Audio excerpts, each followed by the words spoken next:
السلام عليكم، مرحبا بكم. ان شاء الله تكونوا كلكم بخير وعلى خير.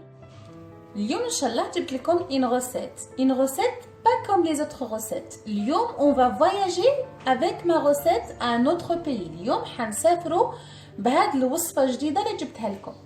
هاد الوصفه ما راهي عربيه، ما راهي فرنسيه، انا نقول لكم راهي اوتريشيه. اي وي كيما قلت لكم سي une recette ولا سي دي petits gâteaux autrichien. دونك ما عليكم غير باش تشوفوني وتتبعوني خطوه بخطوه كيفاش حنخدم هاد لا روسيت ديالي. ما عليكم غير باش ديروا لي ابوني يا جيم، واللي عنده اي طلب ولا اي استفسار ولا ان كومونتير اهبطوا غير لتحت وتقدروا تحطوه لي. دونك ما عليكم غير تبعوني. المقادير ولا لي زانغريديون ديال لا روسيت ولا الوصفه ديالنا هما كالتالي: عندنا 200 غرام ديال الفرينه، عندنا 50 غرام ديال اللوز بالقشور، جانسيست سور لا بلور، دونك 50 غرام d'amande avec la plure، كيما تاني 200 غرام دو فارين. يكون عندي تاني 5 مغارف كبار ديال السكر العادي، دونك 5 cuillères à soupe de sucre en poudre. عندي 100 غرام ديال لو فروماج بلون ولا الجبن الابيض، 100 غرام اي 100 غرام ديال لو فروماج بلون. كيما عندي تاني 100 غرام ديال الزبده، لازم تكون بحراره الغرفه. قشور تاع حبه قارص ولا لو زيست دان سيترون. عندي 8 غرام ديال ولا 8 غرامات ديال لو سكر فاني ولا سكر الفانيليا. كيما نسحق تاني شويه ملح اي ان تو بتي بو اون بانسي دو سيل. دونك باش نبداو الخدمه ديالنا ما عليكم غير تبعوني تاني. نبداو بالعجينه ديالنا. دونك نجيب ان ريسيبيون باش نخدم به. دونك ما عليا غير باش ندير هذيك الزبده ولا لو بور، نزيد عليه اون بانسي دو سيل، شويه ملح. هنا اللي يخدم بلو بور دو يزيد لها الملح، اللي يخدم بلو بور دومي سيل ما يزيد لهاش الملح. دونك اللي يخدم بالزبده اللي فيها الملح يفو با راجوتي لو سيل، مي باغ كونطخ الا خدمتو بالزبده هذيك ناتور اللي ما فيهاش الملح، هذيك تقدروا تزيدوا لها الملح ديالكم وتقدروا vous pouvez rajouter le sel. Donc pour le moment j'ai mis le beurre et le sel et je rajoute le fromage blanc.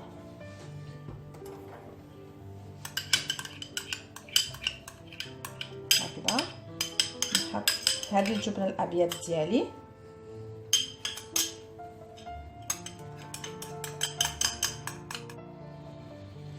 دوك ما عليا غير باش نزيد هذاك السكر الفاني،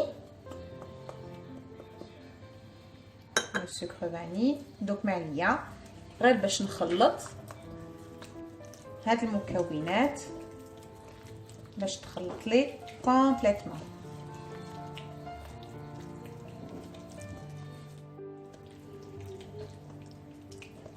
هكذا من بعد ما خلط كاع هاد المكونات ديالي دوك نزيد الفرينه.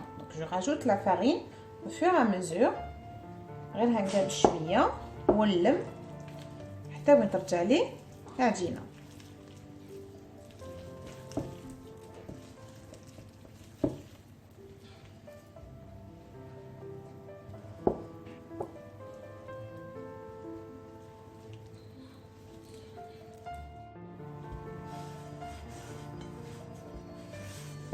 هكذا نلمها كاع يتيك هذيك الفرينه.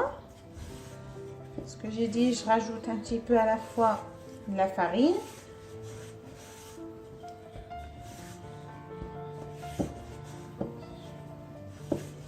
comme ça elle soit bien mélangée. J'enlève tout ce qui colle sur les côtés de mon récipient. هكذا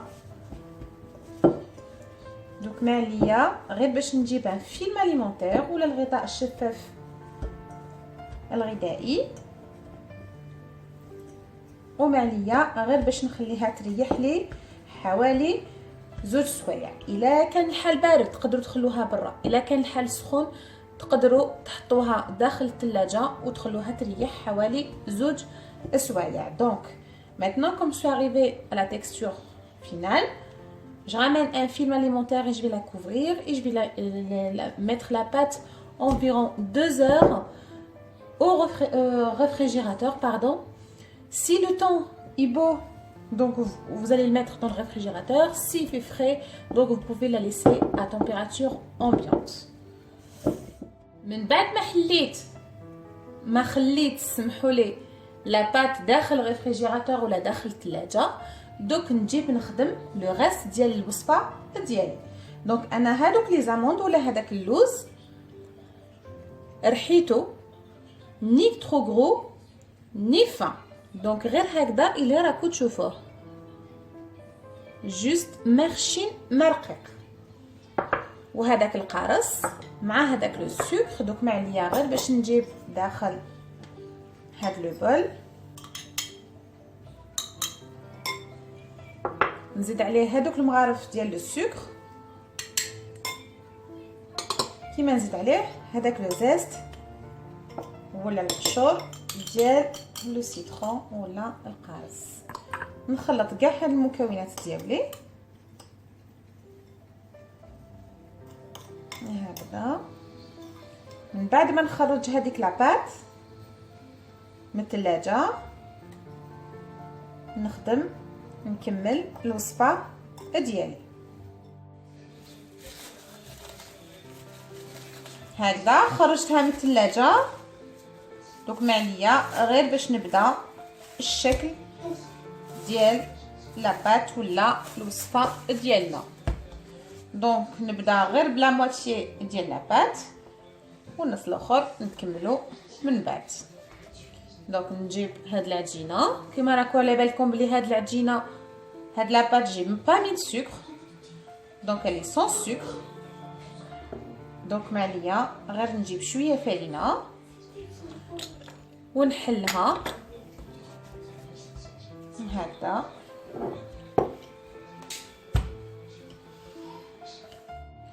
دوك ما عليا غير باش نجيب هذاك الخليط ديال السكر واللوز الى زاز دو سيترون ولا قشر الليمون. دونك ما عليا غير نديرلو هكذا وندخلو داخل العجينه ديالي هكذا غير بشويه. نجيب دوك نزيد نقلبها ونزيد لها شويه ثاني من الجهه الفوقانيه.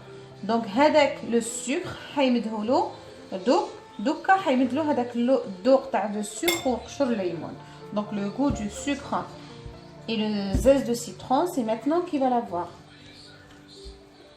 هكذا. ولازم يكونوا رقاق ماكسيموم 1-2 ملم على الاكثر. دونك ماكسيموم l'épaisseur elle doit être 2 ملم هكذا.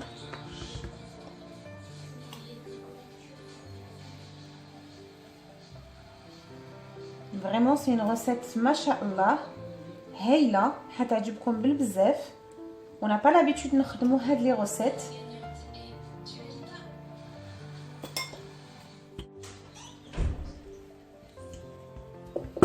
نسيو كيفاش نحلوها على شكل دائري هكذا كيما على بالكم بلي. دوك هاد لاباط ديالي ما حاش تكون فريمون سكري.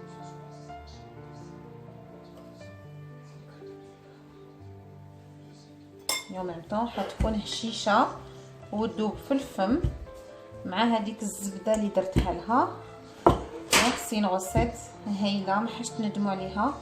سي بار اكسبيريونس اللي حنبارطاجيها هنا معاكم.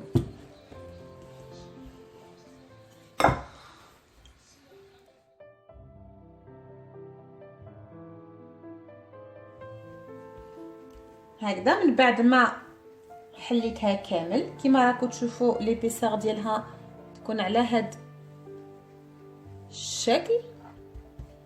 دونك انا ما عليا غير باش نجيب ونقطعها هكذا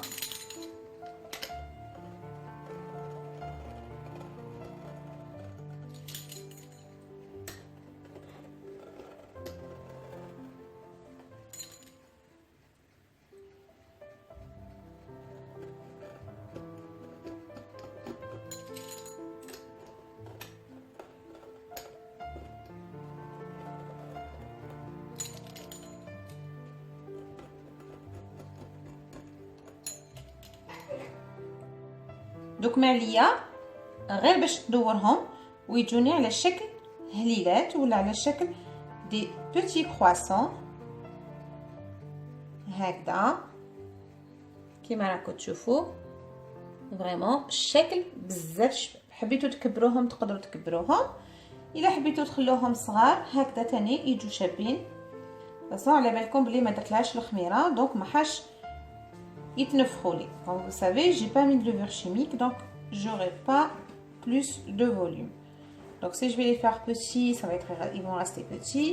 Si je vais les faire grands, ils vont rester grands. Mais pour la cuisson, c'est mieux de les faire en plus petits. هكذا باش يطيبوا لنا même الداخل.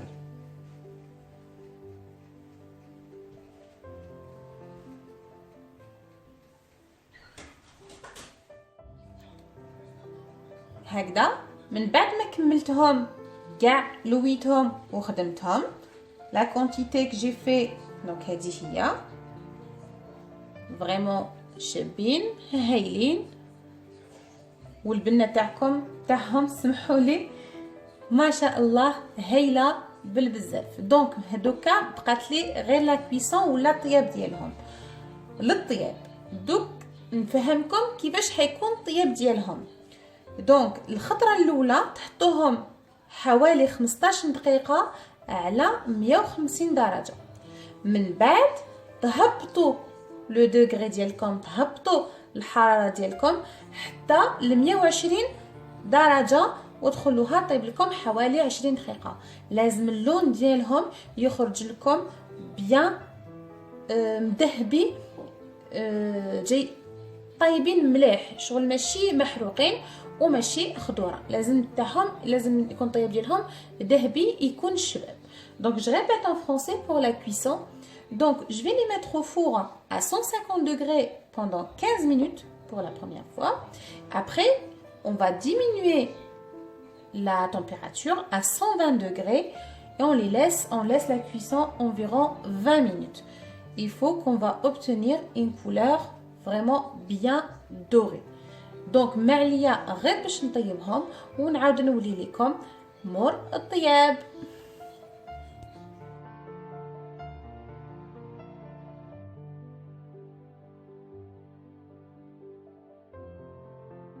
من بعد ما خرجتهم من داخل الفوق je les ai sortis. دونك نزيد عليهم لو سكر غلاس هكذا غير بشويه من الفوق pour la décoration.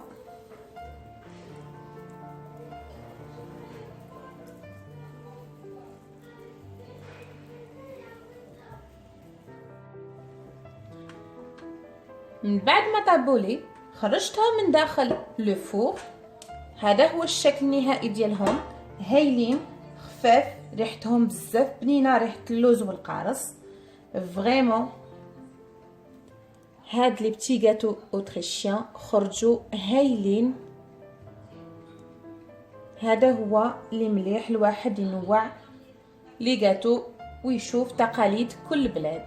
دونك ما عليا غير باش نقول لكم بقاو على خير، على بروشين ان شاء الله.